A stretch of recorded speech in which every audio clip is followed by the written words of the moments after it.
हमने last videos में laser के बारे में पढ़ा और हमने उसे आइंस्टाइन कोफिशिएंट्स के थ्रू भी समझा कि लेज़र क्या है और क्या प्रिंसिपल ऑफ लेज़र है। आज हम पढ़ेंगे Ruby laser. Ruby laser is the first solid state laser produced by Niemann. किसी भी लेज़र को समझने के लिए हमें कंस्ट्रक्शन समझनी पड़ेगी।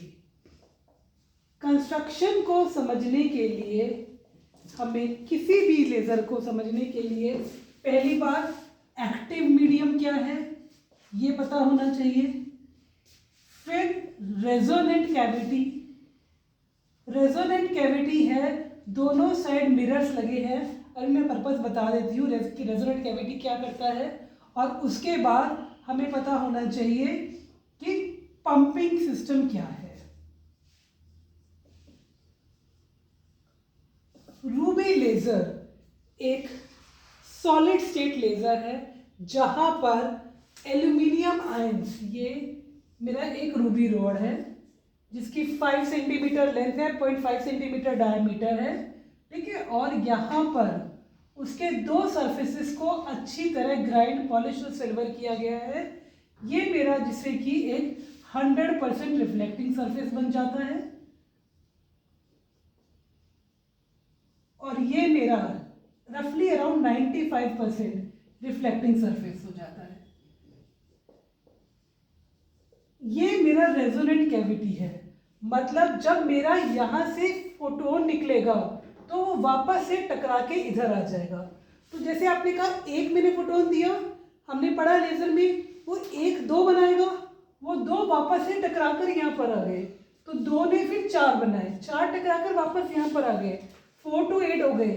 तो जब हमें आउटपुट में बीम मिलेगी तो हाईली एम्पलीफाइड बीम मिलेगी, ठीक है। तो that is the purpose of the resonant cavity.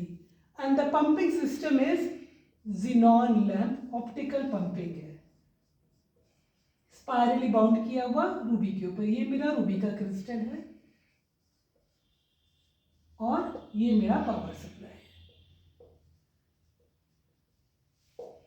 तो ruby laser actually is a 3 level laser, जहां पर हमने 3 लेवल लेजर, हम 3 लेवल्स कंसिडर करेंगे। पहले कंस्ट्रक्शन को पढ़ रहे हैं। एक्टिव मीडियम रूबी रॉड लिया, Ruby crystal, resonant cavity 2 mirrors और पंपिंग सिस्टम मेरा ऑप्टिकल पंपिंग है, ज़ीनॉन लैंप। ध्यान देने वाली चीज, Ruby basically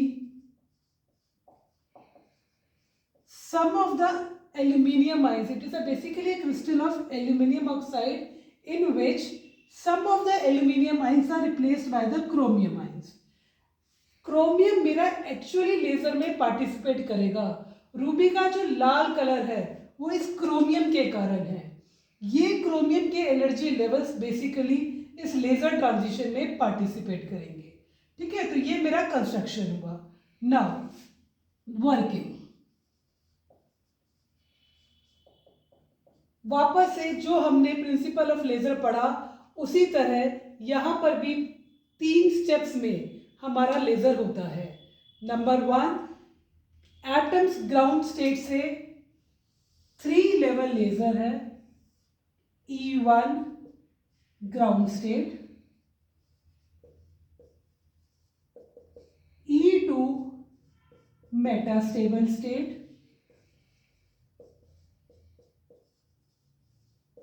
E3 upper excited state,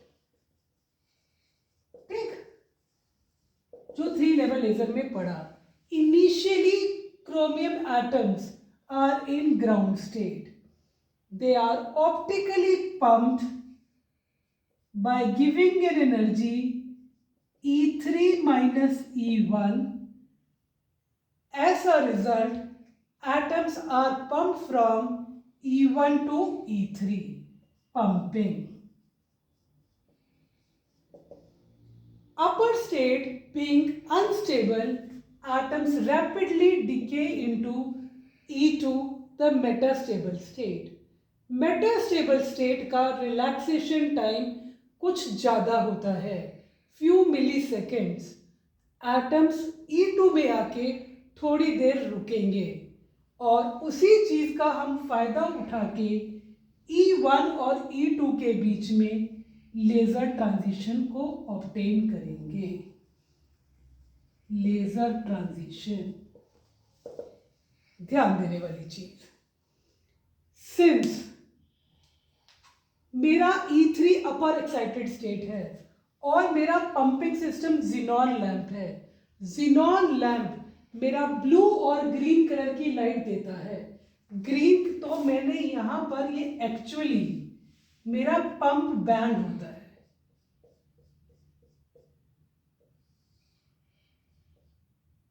यहां पर मेरी क्योंकि दो कलर की लाइट है, दोनों ही E2 से ज्यादा है। ग्रीन कलर की लाइट 5500 एंगस्ट्रॉम, ब्लू कलर की लाइट मेरी 4000 एंगस्ट्रॉम।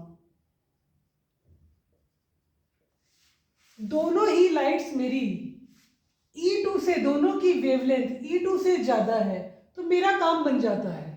ठीक है, मुझे एक ही कलर की लाइट की जरूरत नहीं है, नहीं तो हमें हमेशा करना E3 माइनस E1 फिक्स्ड होना चाहिए।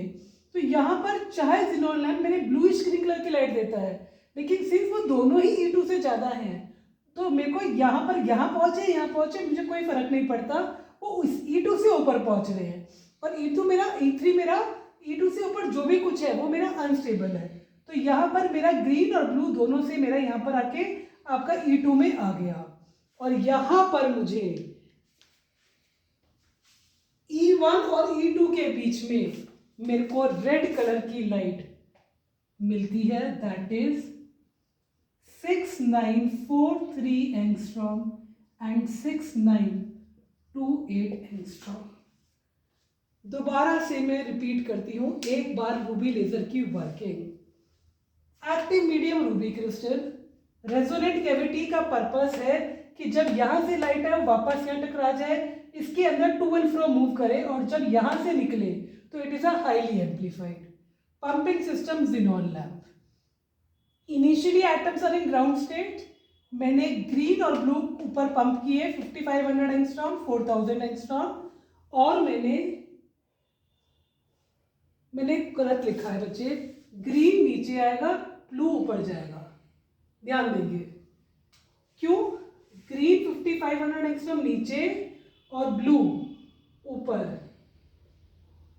E is hc by lambda, तो जिसका E ज्यादा लैम्डा कम, ब्लू 4000 एंगस्ट्रॉम, तो ब्लू वाली ऊपर जाएगी। ठीक है, 4000 एंगस्ट्रॉम ऊपर, ग्रीन नीचे। उसके बाद वो E2 में डिके किए, और यहां पर मुझे 6943 एंगस्ट्रॉम और 6928 एंगस्ट्रॉम की लाइट मिली। खास वाली बात, रूबी लेजर 3 लेवल लेजर है। 3 लेवल लेजर में हमने पढ़ा था सबसे बड़ा ड्रॉबैक कि most of the atoms, 50% of the atoms को जब तक हम ऊपर पंप नहीं कर देंगे हमें लेजर बीम नहीं मिलेगा। Still we use ruby laser maximum. Why? Because ruby का जो अब्जॉर्प्शन बैंड है ये मार्केट में जो कॉमनली अवेलेबल ज़ीनॉन लैंप है उससे मैच कर जाता है। ठीक है, तो हम यहाँ पर क्योंकि इजीली अवेलेबल हमारी ऑप्टिकल पंपिंग सिस्टम है, therefore we use a ruby laser. Drawback क्या है? वापस से वही चीज कि हमें 50% एटम्स पंप करने पड़ेंगे तभी रूबी लेजर मिलेगा, और रिलैक्सेशन टाइम मेटास्टेबल का मिली सेकेंड है, तो हमारा कंटिन्यूअस लेजर बीम नहीं मिलेगा, हमें पल्स फॉर्म में मिलेगा।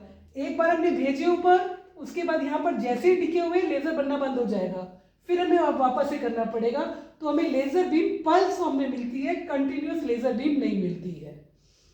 एडवांटेजेस क्या है कि हमें इस रूबी लेजर को हम रेटिना की ऑप्थेल्मोलॉजी में यूज करते हैं, ठीक है, वेल्डिंग में यूज करते हैं, हम होलोग्राफी शो में यूज करते हैं, ड्रिलिंग में यूज करते हैं। That is the advantages of laser.